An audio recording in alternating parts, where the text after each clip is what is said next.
আর BJP কি করেছে?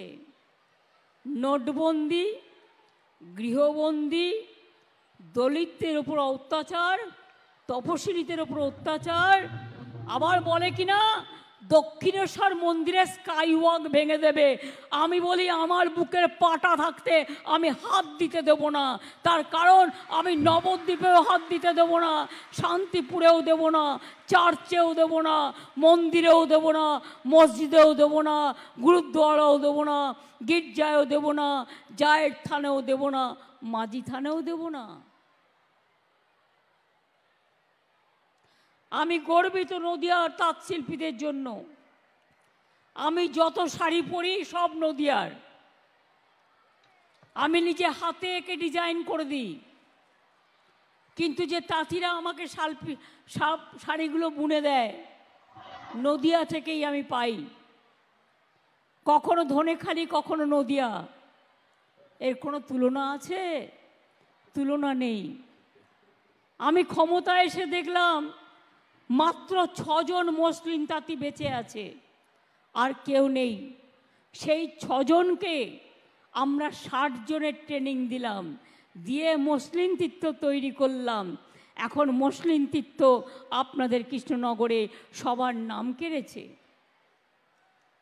তাই তো বলি, রাস্তাঘাট, জল, রেশন, স্বাস্থ্যসাথীর কার্ড থেকে শুরু করে পরিযায়ী শ্রমিকরা বিপদে পড়লে তাদের নিয়ে আসা থেকে শুরু করে সবটাই করি। তাছাড়াও এত সামাজিক সংস্কার কেউ কখনো করেছে? কেউ কখনো করেছে? আগে বাবা মারা ভাবতেন মেয়েদের বিয়ে দিয়ে দিই, কোথায় টাকা পাবো, কোথায় পড়াশুনো করবে। আর আজকে মেয়েরা বলছে দেখো আমি নিজের পায়ে দাঁড়াচ্ছি, আমি তোমায় দেখব, আমাকে তোমাকে দেখতে হবে না। ছেলে মেয়েরা আজকে নিজের পায়ে দাঁড়াচ্ছে, ডাক্তার হচ্ছে, চিকিৎসক হচ্ছে, ইঞ্জিনিয়ার হচ্ছে, অফিসার হচ্ছে। আমি চাই ওরা আমার বিশ্ব সেরা হোক, ওরা আমার বিশ্বজনীন হোক, ওরা আমার বিশ্বের প্রাণস্পন্দন হোক। ছাত্র যৌবন ছাড়াও। নমস্কার প্রিয় দর্শক, আপনারা দেখছেন দ্য কেবি নিউজ প্লাস। আপনাদের সঙ্গে কথা বলছি আদিত্য। আজকে নদিয়াতে সভা করেছেন রাজ্যের মাননীয় মুখ্যমন্ত্রী, পারিতোষিক বিতরণ এবং তারপর রাজনৈতিক বক্তৃতার জন্য এই সভা। পারিতোষিক বিতরণের অনুষ্ঠান, সুতরাং সেখানে ওই বাচ্চা বাচ্চা ছেলে মেয়েদের স্কুল থেকে নিয়ে আসা হয়েছে এবং তাদের সামনেই শুনছেন আপনারা কি ধরনের বক্তব্য চলছে। তো শুনতে পাচ্ছেন উনি কোথা থেকে শাড়ি পান, নদিয়ার শাড়ি, শান্তিপুরের শাড়ি, কখনো ধনেখালির শাড়ি, আর সমস্ত শাড়িতে উনি নিজে ডিজাইন করে দেন। উনি দেখেছেন যে মাত্র 6 জন মসলিন তাঁতি বেঁচে আছেন, সেই 6 জনকে 60 জনের ট্রেনিং দিয়েছেন। কি জানি না, মানে বলতে চেয়েছেন ওই 6 জনকে দিয়ে ওই 6 জন 60 জনকে শিখিয়েছেন। ঠিক করে কথাও ওরকম বুঝতে পারি না, বুঝে নিতে হয় কষ্ট করে আর কি। এটা 1 নম্বর।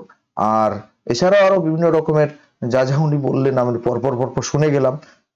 এখন মেয়েরা বলে যে না, এখন আমরা নিজেরা পায়ে দাঁড়াবো, নিজের পায়ে দাঁড়িয়ে আমরাই তোমাদের দেখবো। ডাক্তার হচ্ছে, ইঞ্জিনিয়ার হচ্ছে, আগে মেয়েরা হতো না ডাক্তার ইঞ্জিনিয়ার, আগে মেয়েরা ডাক্তার ইঞ্জিনিয়ার হতো না, না তারা উচ্চশিক্ষা লাভ করতো না। আপনি তো মাননীয় মুখ্যমন্ত্রী নিজেই আপনি উচ্চশিক্ষা লাভ করেছেন, আপনি তো নিজেই একই সঙ্গে যেন বলেন যে MA পাস করেছি, আবার LLB করেছি ইত্যাদি। আপনি তো উচ্চশিক্ষায় শিক্ষিত হয়েছেন, আপনি করতেন না? আর সেই সময় আর মেয়েরা পিছিয়ে ছিল। আর ওই মেয়েদের বিয়ের সময় ওই যে 25,000 না কত টাকা এখন রূপশ্রী প্রকল্পে দেওয়া হয়, সেই দিয়ে সবকিছু হয়ে যায়। সেই নিয়ে আর সবচাইতে আপত্তিজনক যেটা, অন্যান্য সংবাদ মাধ্যমের প্রতিনিধিরাও যেটা বারবার বলেন, আমরাও বলছি, খুব দৃষ্টিকটু, ভীষণ দৃষ্টিকটু ওই সমস্ত বাচ্চা ছেলে মেয়েগুলোকে ওইভাবে সামনে বসিয়ে রেখে তাদের সামনে রাজনৈতিক ভাষণ দেওয়া, খুব দৃষ্টিকটু। দেখুন পরে অংশটা শুনুন, তারপর শেষ দিকে একটা ভালো টুইস্ট আছে, সেটা শোনাবো। সেটা শুনলে হাসবেন না কাঁদবেন আপনারা নিজেই বুঝতে পারবেন। বক্তব্যের পরের অংশটা একটু শুনুন, বুঝতে পারবেন। শুনুন তো। কেউ কোনোদিন এগোতে পারে না, আমি তাই তো শিখিয়ে যাচ্ছি। জয় বাংলা, এগিয়ে বাংলা, বাংলা এগিয়ে যাবে। আর ভারতবর্ষে সবাইকে ভয় দেখিয়ে জেলে পুরে দিলেও আমাকেও যদি জেলে পড়েন, আমি জেল থেকে ফুটো হয়ে বেরিয়ে আসব। মনে রাখবেন, নির্বাচনে জেতার জন্য সবাইকে জেলে পুরছেন, আমাদের সবাই চোর আর আপনারা সাধু। কোটি কোটি টাকা খরচা করে গ্যাসের দাম বাড়িয়ে, রেশন বন্ধ করে দিয়ে, 100 দিনের কাজের টাকা না দিয়ে, বাংলার ঘর করতে না দিয়ে, রাস্তা তৈরির টাকা না দিয়ে, চোরেদের জমিদার, জোরদার, চোরের মায়ের বড় গলা, শূন্য কলসি বড্ড বাজে বেশি। আজকে ক্ষমতায় আছে তাই সাথে এজেন্সি নিয়ে ঘুরছে, কাল ক্ষমতায় থাকবে না, সব উদয় হয়ে যাবে, সব বিদায় নেবে, এটা মাথায় রাখবেন। আপনি কাকে বাঁচবেন যে 365 দিন আপনার সাথে থাকে? না কাকে বাঁচবেন নির্বাচনের আগে আসবে, বসন্তের কোকিলের মতো কুহু কুহু করে ডাকবে, আবার পালিয়ে যাবে? আপনি তাকে চান না আপনি 300 দিনের পাহারা, 365 দিনের পাহারাদার চান? কাকে চান? আমার প্রতি আপনাদের বিশ্বাস আছে, ভরসা আছে, আস্থা আছে। মনে রাখবেন, দিল্লি জয় আমরাই করব, বাংলা পথ দেখাবে, বাংলায় আমরা একা লড়ব। তার কারণ আমরা জোট চেয়েছিলাম, কংগ্রেস করেনি, সিপিএম কংগ্রেসের জোট হয়েছে বিজেপিকে সাহায্য করবার জন্য। আমি সিপিএম করি না, আমি সিপিএম করি না, আমি বিজেপি করি না, আমি বিজেপি করি না, আমি করি না।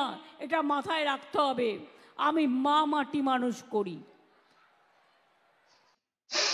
একটা গুরুত্বপূর্ণ কথা বলবার আছে, বিশেষ করে এই কচি কচি, দেখুন ওনার বক্তব্য নিয়ে প্রত্যেকদিন কাটাছেড়া করার ইচ্ছে নেই, কমেডি হয় খুব ভালো লাগে, ঠিক আছে, কিন্তু আমাদের আশঙ্কার কারণ ওই ছোট ছোট বাচ্চাগুলো। উনি যে বলছেন আমার ওপর ভরসা আছে, কাদের কলরব শুনতে পাচ্ছেন? কারা বলছে? হ্যাঁ, কারা বলছে? ওই বাচ্চা বাচ্চা ছেলেমেয়েরা, যারা ভোটার নয়, যারা স্কুলে কলেজে পড়ে। কালকে মাধ্যমিক পরীক্ষা শুরু, জানি না এর মধ্যে মাধ্যমিকের কোনো ছাত্রছাত্রীকে নিয়ে আসা হয়েছে কিনা, প্রত্যেকে খুব ছোট্ট ছোট্ট হাতে ওই কন্যাশ্রীর প্ল্যাকার্ড নিয়ে আছে। আমার উপর ভরসা আছে তো? হ্যাঁ, কারা বলছে? কাকে আপনারা চান? যারা 365 দিন পাহারা দেয় তাদের চান, না বসন্তের কোকিলের মতো কুহু কুহু করে ডাকে? 365 দিনের পাহারাদার কি তো চেয়েছিল পশ্চিমবাংলার মানুষ? বাংলা নিজের মেয়েকে চায়নি? তাহলে 365 দিনের পাহারা থাকার পরেও এত দুর্নীতি, এত চুরি, চাকরি চুরি থেকে অন্যান্য সমস্ত চুরি, কি চুরি নয়, কি চুরি নয়। আর যে জেলাতে দাঁড়িয়ে বক্তব্য রাখছেন, সেই জেলার কৃতি বিধায়ক জেলে রয়েছেন, প্রাথমিক শিক্ষা পর্ষদের সভাপতি ছিলেন মানিক ভট্টাচার্য। তার মুখটা মনে পড়ছে না? তার কথা একবারও বলতে ইচ্ছা করছে না মাননীয়ার? আরেকটা আপত্তিকর কথা বললেন, তিনি বললেন যে এখন ক্ষমতায় আছে তাই এজেন্সি নিয়ে ঘুরে বেড়াচ্ছে, যখন ক্ষমতায় থাকবে না তখন এজেন্সি বিদায় নেবে। এজেন্সি বিদায় নেবে তার মানে? আপনি ইন্ডিয়া জোটের অন্যতম গুরুত্বপূর্ণ নেত্রী, প্রধানমন্ত্রী হতেও পারেন আগামী দিনে। ভারতবর্ষের মানুষের দুর্ভাগ্য না সৌভাগ্য আপনারা বলবেন, কিন্তু যদি প্রধানমন্ত্রী হতেও পারেন, তাহলে এজেন্সি বিদায় নেবে তার মানে কি? ইডি থাকবে না, সিবিআই থাকবে না, অন্যান্য যে সমস্ত তদন্তকারী সংস্থাগুলো আছে বিভিন্ন ক্ষেত্রে যারা ভারতবর্ষে তদন্ত করে, তারা থাকবে না?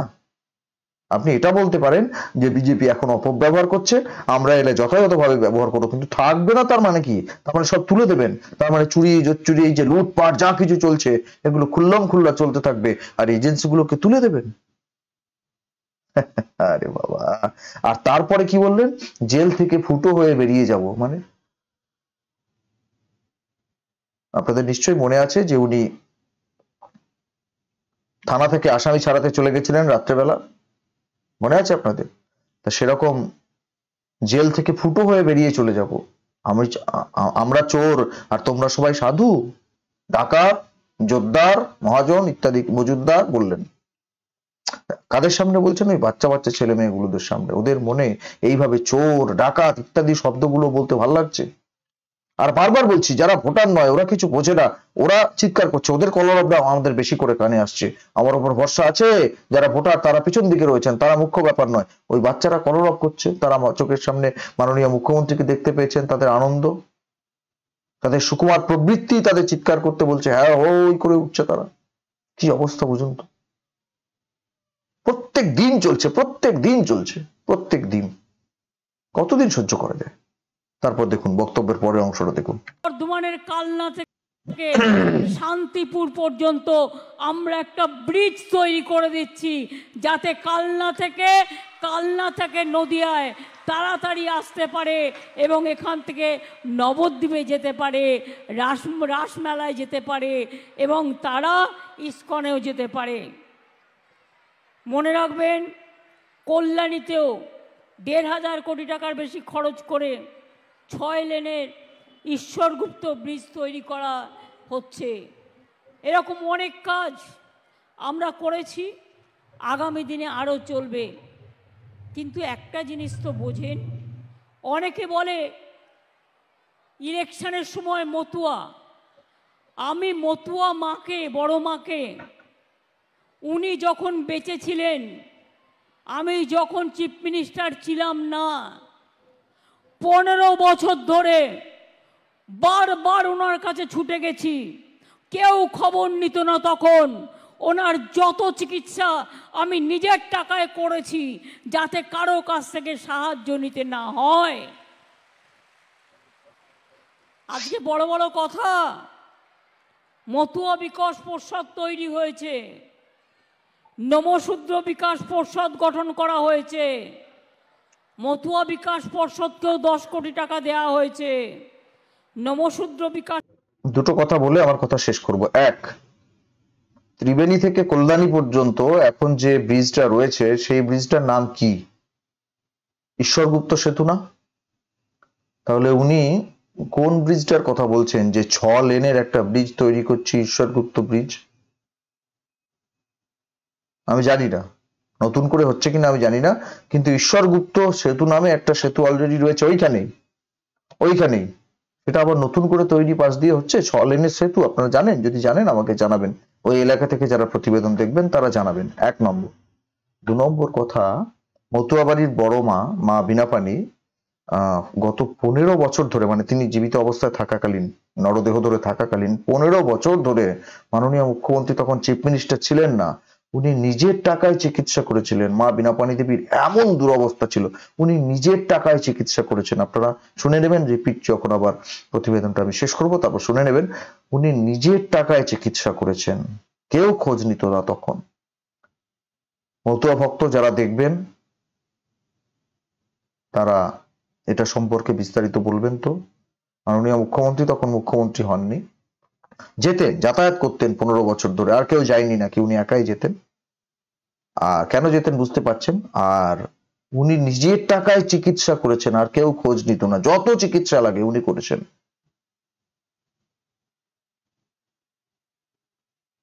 গরুচাঁদ আর রঘুচাঁদ কে যেন বলেছিল কয়েকদিন আগে, ক্ষমা চাননি তারপরে। আর সুযোগ পেলেই মতুয়া অধ্যুষিত এলাকায়, নমশূদ্র অধ্যুষিত এলাকায় উদ্বাস্তুদের কথা উনি বলেন। উদ্বাস্তু আবার কি? আপনাদের ভোটার কার্ড আছে, আপনাদের রেশন কার্ড আছে, আপনারা ভোট দেন, আপনারা কন্যাশ্রী পান, আপনার আবার উদ্বাস্তু কি? আপনারা এদেশের নাগরিক। সংবিধানটা খুলে 21B ধারাটা যদি পড়তেন, সিটিজেনশিপ যে অ্যাক্ট আছে, ফরেনার অ্যাক্ট আছে, সেগুলো যদি একটু পড়তেন, জানেন, সব জানেন। মানুষকে বিভ্রান্ত করার জন্য এগুলো বলেন।